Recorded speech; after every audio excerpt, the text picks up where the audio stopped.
Kumusta mga tol, Shido recap nga pala. Ito na ang ikalawang episode ng Windbreaker anime. Simulan natin ito sa nakasimangot na mukha ni Sakura. Makikitang buhat-buhat ng ating bida ang isang matanda na halatang napilitan lamang.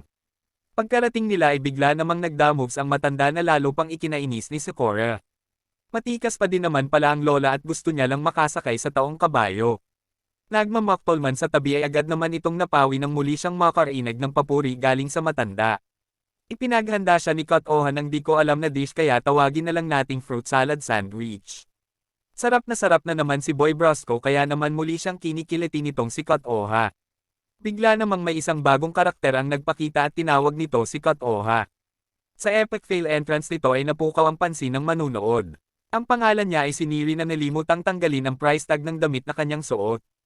Parang yung nagbayad lang ako sa sales lady at di sa cashier. Papatalan baga. Napansin naman ni Sakura na may pareho itong damit ng estudyante ng Fieren gaya niya. Dito ay hindi lubos maisip ni Sakura na sasali ang isang baldog sa parehong eskwelahan. Bigla namang napansin ni Neri ang buhok at mata ni Sakura na naging dahilan para sa automatic defense nito. Subalit sa di inaasyan ay sinabi ni Neri na stress lamang ito na nagpahayag pa ng pagkaawa. Dahil naman sa puro basag ulo ang alam ni Sakura ay di niya alam kung anong uri ng language ang estreso at sa kanyang pagkalito ay nariyang tinawanan na naman siya ni Kat-Oha. Habang ine-enjoy ni Kat-Oha ang cute face ni Sakura ay ipinakilala niya ito kay Neri. Kinuha ni Neri ang logbook at nang mapaansing wala dito si Sakura ay napatanong siya kung bakit ang isang nuisance ay dadayo sa lugar.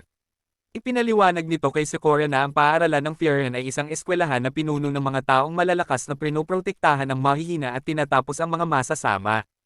Halatang fanboy itong Neri na to na napatanong pa kay Sakura kung bakit siya nag-enroll sa paaralan gayong wala naman siyang koneksyon. Di naman nagpadala si Sakura sa waring pag-underestimate nito sa kanya at madaling sinagot ang fanboy na naparoon siya dahil gusto niyang makuha ang top spot. Biglang pihit na naman si fanboy at sinabing huwag umano dahil kung gagawin ito ni Sakura ay baka makalbo siya. Bentang-benta naman ang joke kay Kat-Oha kaya nainas na itong si Boy Brasco na hinamon si Neri sa bugbugan. Ngunit nakita ni Neri na malapit na ang kanyang patrol work kung kaya naman agad itong umalis at sa excitement niya ay hinalikan muna nito ang pader. Hindi pa nakakabawi sa pagkainis ay pinuna ni Sakura ang galawan ng fanboy. Ayon sa kanya mga ganong uri na puro lang pormada ay kadalasang iyakin sa labanan na sa kanyang pagwiwika pa ay galing sa sariling experience. Mula dito ay nagbigay payo si Kat-Oha na huwag agad manghusga imbes ay tingnan ang mga bagay-bagay sa iba't ibang anggulo. Fast forward habang naglalakad si Sakura ay maraming tao ang nagpasalamat sa pagtatanggol na ginawa niya sa unang episode, kaya naman naging kawangis niya na ang mobile palengke sa dami ng mga natanggap. Dahil sa pagpapakita ito ng kabutihan sa kanya ay muli na naman siyang nagmuni-muni ng bulati naman siya ng isang babae na humihingi ng tulong. Lumipat ang eksena sa isang dako kung saan bagbog na si Neri ng mga asungot. Dahil sa basura ang tingin ng mga ito kay Neri ay iniwanan na lamang nila ito. Subalit malakas ang spirit power ng fanboy na nagpupumilit gampanan ang tungkulin bilang isang estudyante ng Fieren o ang tagapagtanggol ng mga api. Nagresulta ito ng pagkainis ng isa kaya hahatawin na sana nito ang fanboy nang biglang nagpakita naman si Sakura sa isa na namang entrance de grande. Mabilis niyang pinalipad ang kupal sa isang pagsipa, at nang sumugod na ang lahat ng grupo ay mabilis pa sa kisap mata niya itong tinalo. Hype na hype si Neri na napaiyak na lang sa kanyang kawalang silbi sa bakbakan. Pinataas naman ni Sakura ang moral nito matapos sabihin na mahina ka sa bakbakan pero for the go ang fighting spirit mo. Dumating na ang babae na tinulungan pala nitong fanboy matapos maharas ng mga kupol na binogbog ni Sakura. Pinasalamatan nito si Neri at Sakura na may parehong kahinaan sa papuri. Matapos ito kinuha ni Neri ang papel at pinagtatanong si Sakura sa height, weight at kung ano-ano pa. Ikinainis ito ni Sakura dahil masyado itong wordo kaya naman bukol ang inabot ng fanboy. Matapos ito ay nag-ikot-ikot ang dalawa sa lungsod at nang mapagtantong oras na para sa unang araw sa klase ay agad na silang lumarga.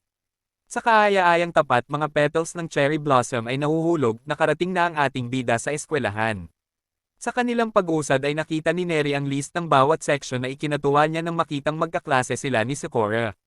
Subalit sa gitna ng saya ay bigla siyang natigilan nang makita ang pangalan ng taong kanyang kinatatakutan. Sila ay nagpatuloy at biglang nag-alala si Neri at sinabihan nito ang ating bida na mag-smile dahil isa siyang dayuhan kaya dapat ay friendly daw ito. Na-hype naman ang ating bida kaya nag-warm up na agad ito sabay bukas ng pintuan. Dito ay tumambad sa kanya ang interesanteng mga mukha subalit sa isang tabi ay feeling bugbog naman ang fanboy sa mga tingin ng personalidad na ito. Lumapit ang isang may eye patch sa dalawa kaya agad nag-fighting stance ang Bruce kung mahilig sa bugbugan na agad naman pinigilan ni Neri.